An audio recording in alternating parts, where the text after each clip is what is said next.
Good afternoon. My name is Robert Gill. I'm a sophomore at the University of Alabama studying Management Information Systems. And for the last semester, I've been working with Dr. Elliot Panic in the Journalism and Creative Media Department on our project titled The Roles of TikTok and YouTube as Sources of Partisan Political Content and Drivers of Effective Polarization, or in other words, the increasing animosity towards those of the differing political party.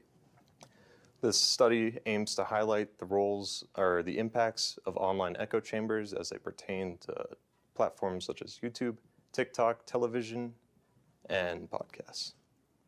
Before we begin, I'd like to highlight the format of this presentation. We'll begin with a brief overview, followed by the methodology we use, some key findings, and then the future of this research. So to begin, what is an echo chamber? An echo chamber, in our instance, is referring to an online environment where a person is subjected to and exposed to content that exclusively aligns with their own political values while being exposed to little to no information or content that would challenge their beliefs. And one of the major issues with these online echo chambers is that we believe they foster effective polarization, which means not only are they reaffirming one's existing beliefs, but they're actually increasing animosity towards the opposite party. So for our study and our approach, we wanted to use a more representative sample than past studies have used by broadening from what past studies have used, such as Facebook and Twitter, to platforms that more Americans use, like YouTube, TikTok, television, and podcasts. And another problem with using platforms like Twitter and Facebook is that the average user on these platforms was much more active than the average American, which was creating outliers, and it wasn't actually representative of what the average American is doing online. Another thing we did that's different from past projects with similar topics was gather the actual URLs of the videos that these people were watching. So instead of just having what they believe they watch, we had the actual video content that we could go in and analyze ourselves.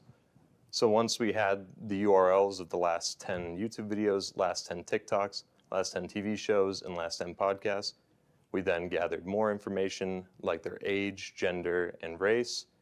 And then on top of that, we had them mark who they voted for in the 2020 election, how they felt about Democrats, how they felt about Republicans on a scale from 0 to 100, 100 meaning the warmest. So for our methodology, once we had this data, we used the Ad Fontes score, which is a bipartisan group where 3 individuals, one left, one right, and one center, would review, say, 100 hours of a specific outlet like Fox News, and they would review where they would put it on a political spectrum from left to right or center, and then it would average the 3 of those and give a bias score. So that's how we identified what specific bias each outlet had for this study. And on top of that, for individual videos, we went through one by one, categorizing if it was a news, politic, or social issue related video. And then we delved deeper into whether it was left, right, or center based on our own reviews. And if we came to a decisive decision, then we concluded. So for our key findings, for selective exposure, which would be referring to a person actively seeking out content that reaffirms their beliefs, we found significance that people on the left and right were seeking out belief reaffirming YouTube and TV content, while people on the right were seeking out content that reaffirmed their beliefs on all 4 platforms. Another thing that was interesting to note about podcasts in particular was that the total volume of podcasts in general tended to be more conservative focused, meaning that this was a very valuable tool for conservatives to spread their messages. For selective avoidance, which would be near the opposite of selective exposure, in this instance, people actively avoiding content that would challenge their beliefs, we found little evidence that people on the left were actively avoiding right-leaning content, but we did find significance that people on the right were actively avoiding left-leaning television shows like CNN. Now to wrap this up, for effective polarization, we wanted to determine if consuming more belief-affirming content increased animosity towards the other party. We found that when a liberal person consumed more liberal content, they had more negative feelings towards conservatives, and vice versa for a conservative person consuming more conservative content, we found that they had decreased or more negative opinions towards people on the left. One surprising finding we had was that a liberal person who consumed more conservative content actually had decreased animosity towards people on the right. This was not the case for people on the right who consumed more left-leaning content, as we showed no significance that this changed their viewpoints to make them feel any better. So the implications of this was that selective exposure to belief-consistent content does increase animosity, but selective avoidance was not as significant across all platforms, and that exposure to belief-challenging content could reduce animosity in certain cases, which is extremely valuable in lessening the hostility in the current political climate. Some of the limitations of our study was that this is cross-sectional data, so we can't exactly confirm causality, and we would need a brief, well, no, this is brief, but we would need a more longitudinal study where we track people over time and how their opinions change. And since this is only a snapshot of people's media diets, like the last 10 of each video platform they watch, we would need much more because what people are consuming can change over time. So for the future of this research, we want to begin to delve into topic modeling to actually analyze the specific content of people's videos and the information they're digesting, to see if there's any trends between left-leaning content and right-leaning content, and things that are occurring specifically in those videos or trends. And this is an interesting chart that's also we're going to be looking into for topic modeling, where you can see the raw frequency that certain words and terms were occurring in these videos.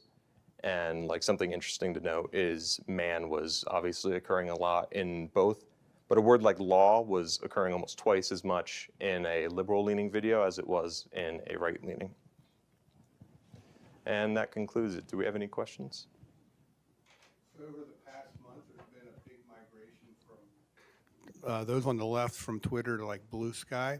Mm-hmm. So I'm wondering if this maybe probably, I don't know if you even thought about that, but does that kind of like create the polarization even gets stronger and there's kind Exactly. of issues that, Yeah, what are your exactly. thoughts on that? So yeah, we've been following that exactly. It's definitely been noted that a large amount of the people traveling the Blue Sky are people who don't support Musk and who endorses.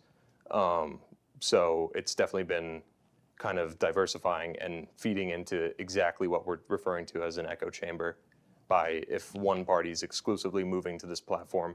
So instead of having an open discussion forum, we're going to move into like this is the right-leaning app and this is the left-leaning app. So yeah, you're exactly correct. What about like you mentioned TV and so you're seeing like podcasts now, like you got The View versus Joe Rogan kind of thing. So is there anywhere where we're going to like get in a place where there's actually dialogue happening in these platforms? Yeah, I mean, podcasts are definitely extremely dominant in the conservative world right now. And we definitely saw that with the past election with Trump's strategy of going on shows like Rogan and how Kamala Harris didn't do the same strategy. And yeah. All right, we had one question for you from the chat. Did you find sources of non-biased content? And if so, did consumption of that content have any effect? So we were tracking if content was like down the middle center, and in that case, it wasn't really factored into this research because it wasn't driving people to the left or the right. In terms of your kind of methodology, what does your sample size look like, either in terms of people or like media hours or some it was so the sample, like the actual content we received, varied a lot because we had people who were submitting 4-hour podcasts and people who were submitting like a YouTube short, which was no longer than a minute. And what was the first part of that question? Kind of how you would classify your sample size. Oh yeah, it was roughly around 327 people, if I got the number right. Another question for me. So obviously this year was an election year, so tons of the news outlets were very hyper-partisan on both sides. I'm wondering if the data you guys collected was mainly from 2024, or did you guys look in past years? And if so, was there any effect on potential biases in your results? Yeah, so the data we collected was from earlier in the summer, so around May or June. So a lot of the content probably was swayed a little more partisan because of the election cycle. But yeah. I just have a quick question. How did you get the data of the people you were studying and what media they were consuming? What do you mean? Like, how did we survey? Yeah, where did you source the data from? I'm not quite sure. What my professor is here, if he could tell you. Yeah, may I? Okay. We partnered with Qualtrics, which is a survey company, but they also, we had to pay them quite a lot of money to get a representative sample. So we basically partnered with them, and we got a sample from across America with a variety in terms of income, race, age, et cetera. So it was just basically through Qualtrics.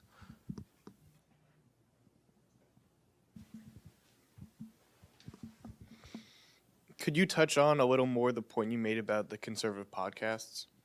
Yeah, we kind of talked about that already, but there's like a much larger sample size and volume of conservative content on the podcast medium right now. So that's just what I wanted to point out. Like, generally, a lot less liberals were watching podcasts because they didn't align with them.